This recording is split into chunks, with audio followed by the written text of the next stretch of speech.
Les résultats du BEPC ont été publiés ce 28 juillet. On note un taux de réussite de 53,17%.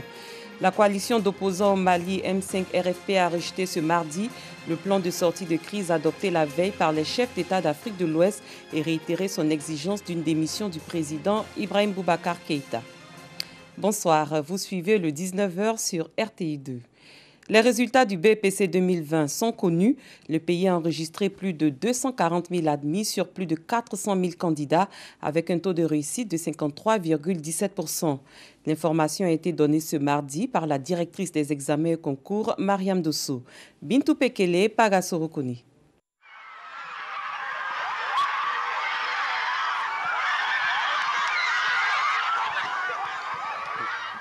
Des cris de joie dans la cour du collège moderne du Plateau. Les candidats admis au brevet d'études du premier cycle BEPC session 2019-2020 ne tiennent plus en place.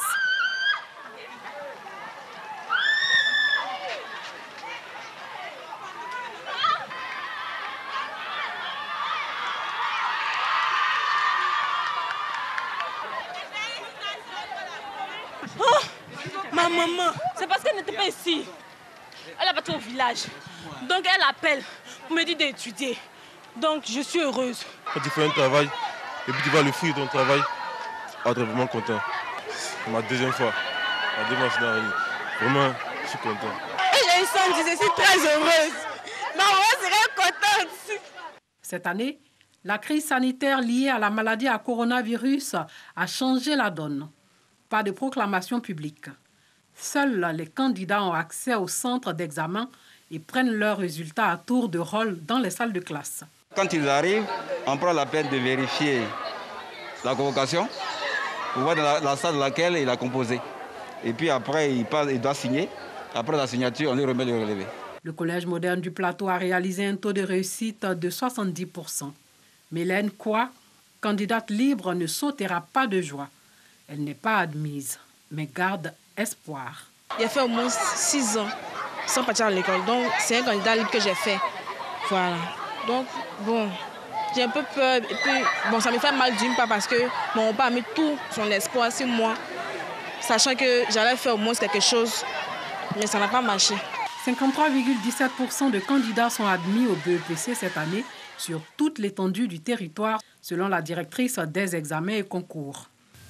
Le BEPC et le test d'orientation en second ont enregistré un effectif cumulé de 503 472 candidats répartis dans 799 centres de composition à travers le territoire national. Les résultats nationaux sont donc les suivants. Sur 457 797 candidats effectivement présents à l'examen du BEPC, 243 416 sont déclarés admis, soit un taux de réussite de 53,17%. Au niveau du genre, 53,44% de filles ont réussi leur examen, contre 52,94% de garçons. Félicitations donc aux admis, à leurs encadreurs et parents, encouragement aux ajournés, la persévérance dans l'effort finira par être récompensée. Les candidats qui n'ont pas été déclarés admis ont 48 heures à compter du 29 juillet pour introduire leur réclamation.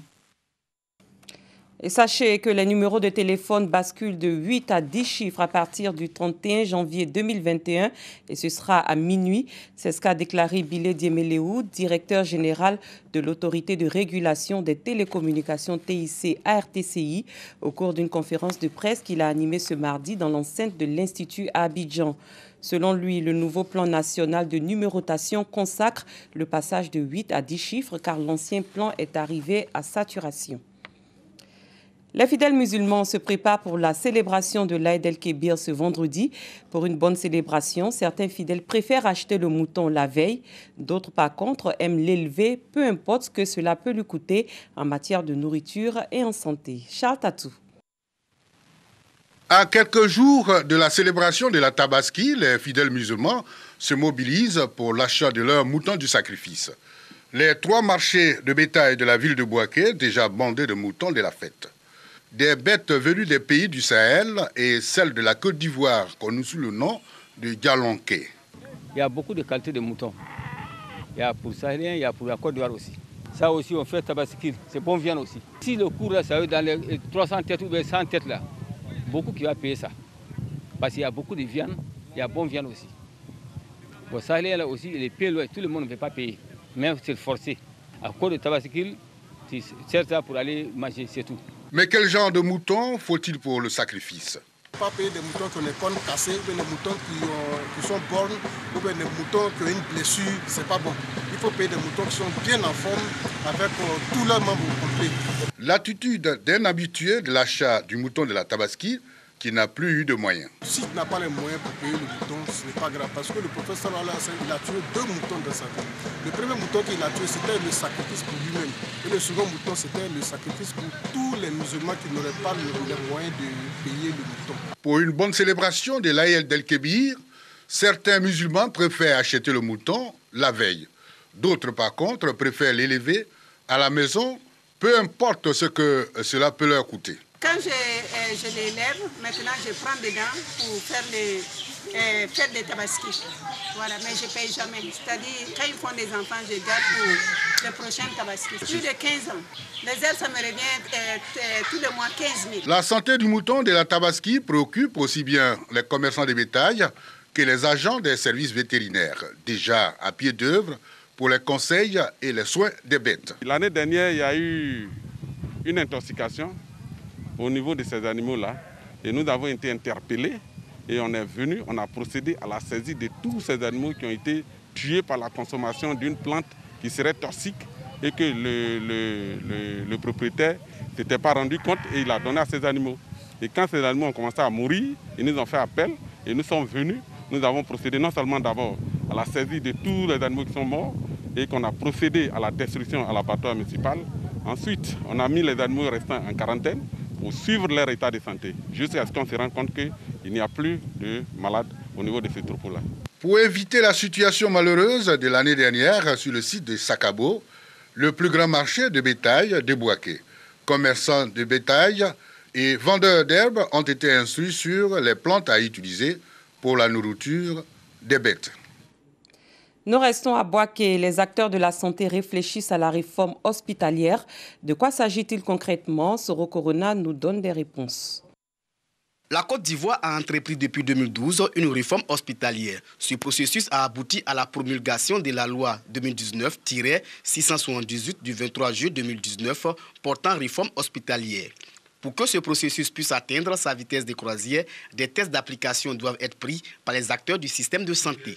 C'est le sens de l'atelier de validation d'une série de décrets d'application à Yamoussoukro. Cette loi, elle vient mettre au cœur de la réflexion le patient. Comment faire pour administrer des soins humanisés, de qualité aux patients. Les participants ont réfléchi sur la validation du projet portant régime comptable et financier des établissements publics hospitaliers, du projet de décret relatif à l'indemnisation des grades et astreintes des établissements publics hospitaliers. Jusqu'à l'adoption de notre loi, seuls les CHU avaient un statut. Mais les hôpitaux généraux, les CHR, les autres structures, c'était des structures purement administratives, mais qui n'avaient pas de couverture institutionnelle, n'avaient pas de texte légal. Donc, par la réforme, on leur donne une existence légale, juridique. Les partenaires du système de santé saluent cette réforme hospitalière. On sent aujourd'hui que l'hôpital, qui devrait être le lieu de dialogue, le lieu de rencontre entre les praticiens et les bénéficiaires des services, aujourd'hui, il est en train de se construire une sorte de dialogue entre ces deux entités. Cet atelier de Yamoussoukro a aussi validé les décrets portant création, organisation et fonctionnement des établissements publics hospitaliers de niveau 1, 2 et 3.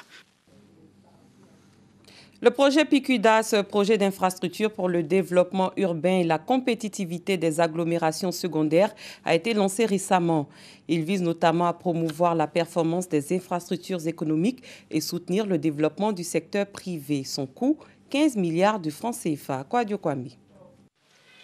Le projet d'infrastructure pour le développement urbain et la compétitivité des agglomérations secondaires, PICUDAS, vise à créer les conditions de compétitivité dans les villes secondaires ciblées pour les développer et les rendre plus attrayantes afin de soutenir les investissements, la croissance et réduire la pauvreté dans le pays.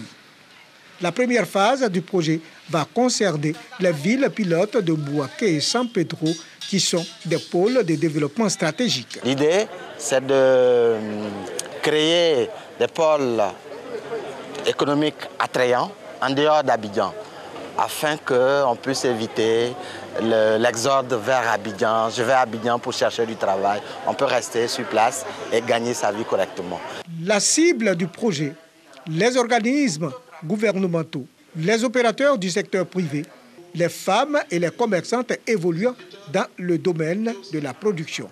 À terme, il s'agira d'établir la cartographie du tissu entrepreneurial de Bouaké. Nous avons l'habitude de travailler avec nos propres fonds, mais cette fois-ci, la Banque mondiale a décidé de nous financer. Et puis, ils vont nous apporter beaucoup d'appui, pas financièrement seulement, mais avec plusieurs soutiens. Nous attendons des financements, certes, mais nous attendons aussi, comme l'a dit le panéliste, la formation des jeunes. Il faut former des jeunes de telle sorte à ce qu'ils puissent avoir des outils essentiels pour développer leur entreprise. Ce projet est d'environ 15 milliards de francs CFA. À la cérémonie de lancement du projet, le secrétaire général de préfecture, Akounou Kwadio, s'est réjoui du soutien aux entreprises afin d'accroître leurs performances. À l'étranger, la coalition d'opposants au Mali M5 RFP a rejeté mardi le plan de sortie de crise adopté la veille par les chefs d'État d'Afrique de l'Ouest. Elle estime que ce plan ne correspond aucunement aux attentes des Maliens. La coalition a également réitéré son exigence d'une démission du président Ibrahim Boubacar Keïta. Ami Koulibaly. La coalition d'opposants au Mali M5 RFP a rejeté aujourd'hui le plan de sortie de crise adopté la veille par les chefs d'État d'Afrique de l'Ouest, estimant qu'il ne correspond aucunement aux attentes des Maliens et réitéré son exigence d'une démission du président Ibrahim Boubacar Keïta.